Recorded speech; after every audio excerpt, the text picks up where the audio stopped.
Our scripture today comes from the Gospel of Luke, chapter 21, verses 5 through 19.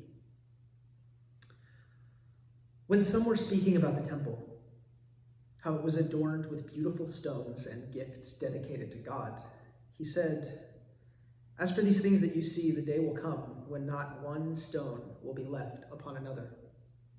All will be thrown down." They asked him, "Teacher, when will this be? And what will be the sign that this is about to take place?" And he said, "Beware that you are not led astray. For many will come in my name and say, 'I'm he,' and the time is near. Don't go after them."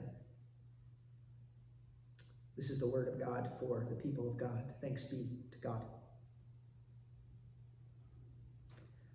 I want you to imagine we're sitting together in the temple. We're gathered around Jesus' feet, like the disciples are in this story. We're listening to Jesus teaching about a new world built around God's love. We're enthralled listening to him for a while. But then, like most students, our minds start to wander and our eyes drift toward the great pillars and the ornate stonework all around us. Carvings depicting our history line the tops of the walls. There's Moses leading us out of Egypt. There's David bringing home the ark, dancing in the streets. And there's Solomon rejoicing, praising the Lord in the temple he built, the one the Babylonians destroyed. And as we look, crystals in the stone refract the lamplight so that the shadows of the carvings are pulsing with life. And we can't help but look, and in looking, we take those images into ourselves. They become a part of us, and we become a part of them. We're so mesmerized, we no longer hear Jesus' words. We're saying to one another, "Look at the temple, how it's adorned with beautiful stones." And that's when a voice breaks in and startles us. "All these things you see? The days will come when not one stone will be left upon another. All will be thrown down." Could that be? All this grandeur, all this beauty around us will one day be turned to rubble. Would we even want that? There's not really anything in our world that compares to the importance that the Jerusalem temple held at the time of Jesus. It was a religious center, it was an economic center, a political center, and a cultural center of the community's life. Imagine if you took the White House, Wall Street, our church building, your grandma's house at Thanksgiving, and maybe like Cameron Indoor Stadium. Or for some of us, it would be the Dean Dome, but you get the idea. You combined all of those valences of significance into one place, and you'll begin to get an idea of how important a symbol the temple was. In the first century, the temple grounds took up more than 25% of all the land in Jerusalem. So you can just imagine how something that massive would have shaped the consciousness of the community. Now, in the years before Jesus was born, the temple was in disrepair. Israel's infrastructure was falling apart. And many of the people running the temple were in league with the Roman Empire, who was occupying the land and making life difficult for many of the people of Palestine at the time. So during this time, many people began to hope for an anointed one, a Messiah, this leader, this figure who would take the land back from the occupiers and restore the people to power. And they expected that as a sign of his or their chosenness, the Messiah would rebuild the temple so that it was as glorious as when Solomon first built it. So, about 10 years before Jesus was born, a king named Herod began repairs on the temple. You've probably heard of Herod from the Christmas story. This is the same guy. Herod was a puppet king of the Roman Empire. He did their bidding. And he was known throughout the land for his cruelty. He killed a number of his own kids to maintain his hold on power, as some stories go, including, everything that happened after the Christmas story. But he wanted the people to consider him their champion, which is really tough when you're known for being so ruthless. So he used the temple as a symbol of his power, as a kind of propaganda to say that he was their Messiah. He started a massive building project, restoring and even expanding the temple. And by all accounts, it was a building of unparalleled beauty throughout the ancient world. Apparently, even Jesus' disciples thought so. Look at the beautiful stones. Is there anything more powerful, more dangerous than beauty? We can't help but look at beautiful things. Beauty arrests our attention and it awakens our desires. It makes us chase after it, so we follow wherever it goes. Beauty teaches us what to want, who we are, and what it means to be good so that maybe we can get what we want. So Herod's temple isn't just a building. It's a way of shaping consciousness. Of course, Herod built a beautiful temple. One philosopher wrote that any smart ruler would kick the artists out of their city because they can use images to manipulate people into wanting things that aren't in the ruling class's interests. This philosopher thought that smart governments would hire their own propagandists to teach people what to want and what to hate. And of course, we have countless examples of this now, especially in the 20th century. In Germany, the Nazis did just that. In newspaper advertisements and billboards and movies, they would publish images of well-proportioned, athletic, blonde-haired, blue-eyed Germans, as well as alternative images of creepy figures meant to represent the Jews.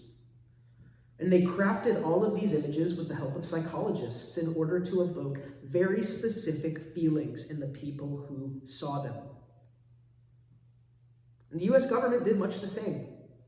State governments did much the same to demonize African Americans and immigrants and socialists. And at the very same time, advertising firms on Madison Avenue began to use many of the same propaganda techniques to sell merchandise. Beautiful images on billboards and in commercials, beautiful bodies in TV shows and movies, and now in our pockets, on our phones, influence our desires. They teach us what to want and whom to hate, including our neighbors and often enough ourselves too.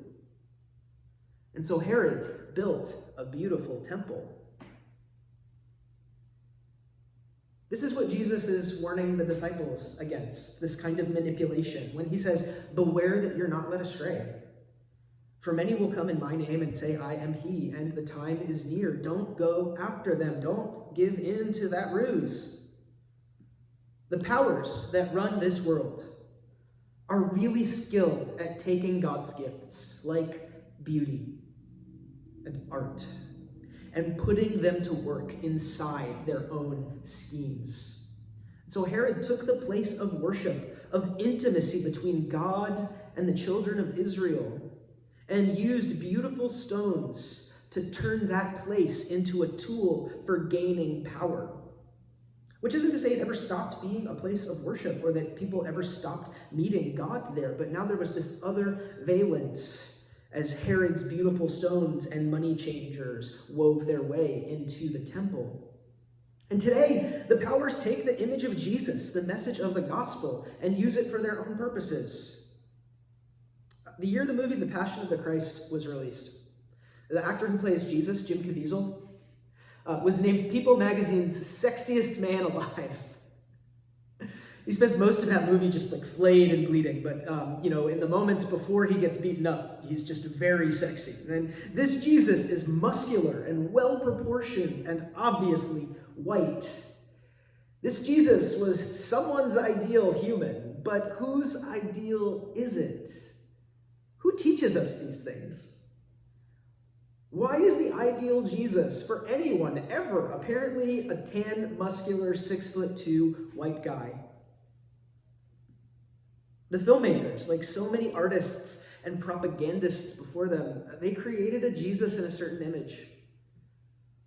A Jesus who looks like what many, especially white people, think the perfect person should look like, and against whom we measure ourselves and everyone else. And those beautiful stones that shape our consciousness have taught us some very specific things regarding what a beautiful person should look like, haven't they? They're not too fat, not too skinny either. They're muscular, but not so much that it's weird. Your body should be clearly legible within a gender binary. You should be healthy and young and able, and if you're a person of color, you should take care not to wear clothes that make you look suspicious. We've learned very specific ways of seeing who is beautiful and good and strong and who is weak and dangerous and ugly. We've absorbed images of what it means to be a true man or a true woman. And there is no truth if you don't fit into that binary. We've received images of what it means to be a good child, a good worker, a good citizen, what it means to be beautiful and desirable. And I think we all feel the pressure to live up to those images. Our perceptions of beauty, our perceptions of who and what we want to be, wound us by showing us what we're not and giving us the desire to become it. But my friends, the Powers version of beauty doesn't actually exist. It's airbrushed and photoshopped. It's a lie, so that wound is always left raw. And so we go through our lives, we see images of young, successful, skinny, able, productive, powerful flesh. We hear about the other person who got the promotion, and we wish we had gotten it.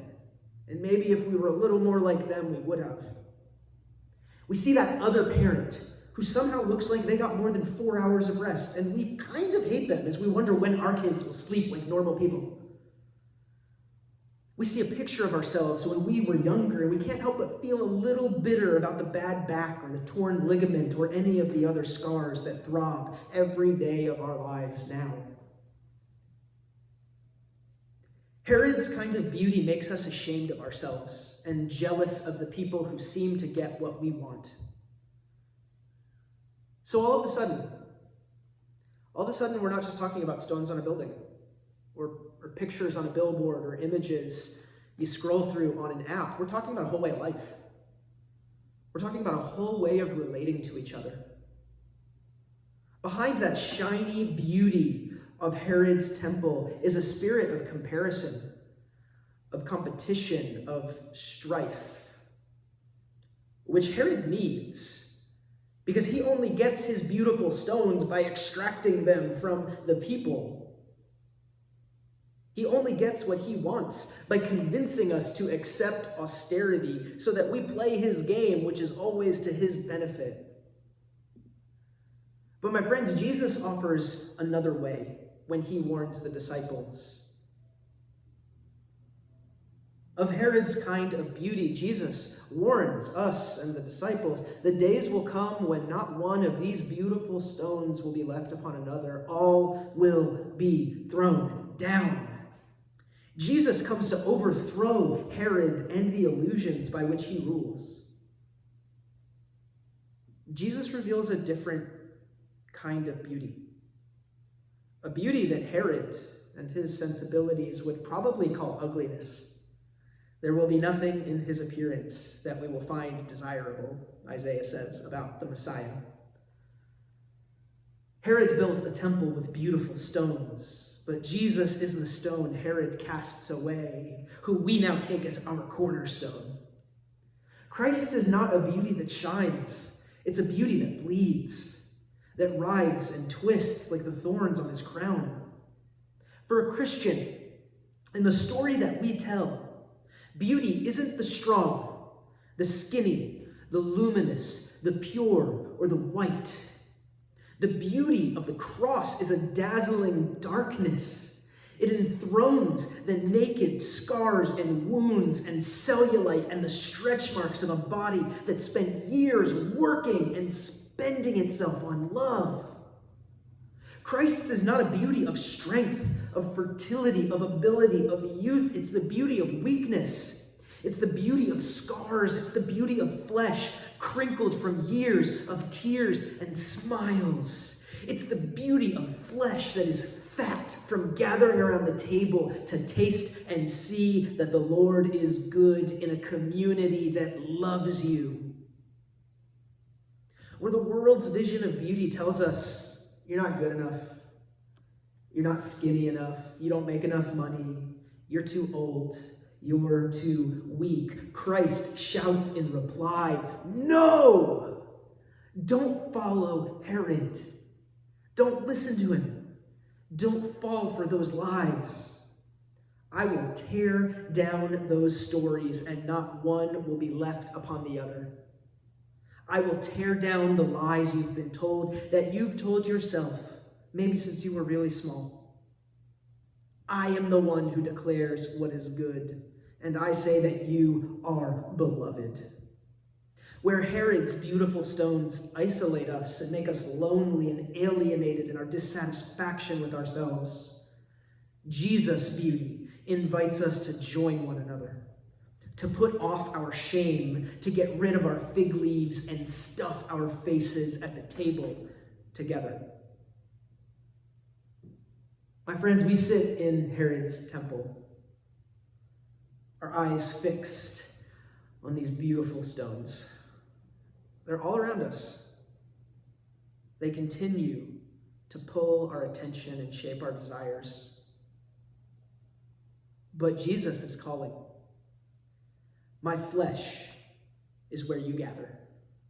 My scarred, resurrected flesh is the place where you meet, where you don't have to compete with one another, and you don't have to be dissatisfied with yourself to gain entrance. Leave those stones behind. Let your eyes fall elsewhere. Make different images for yourselves. Make different spaces that shape a different kind of consciousness. No matter how seductive Herod's vision of beauty might be, never forsake those whose bodies Herod has deemed ugly. Those are your people. You are those people. You are together. Persist in the beauty of Jesus' flesh, and by the way you hold on to one another, you will gain life itself. Thanks be to God.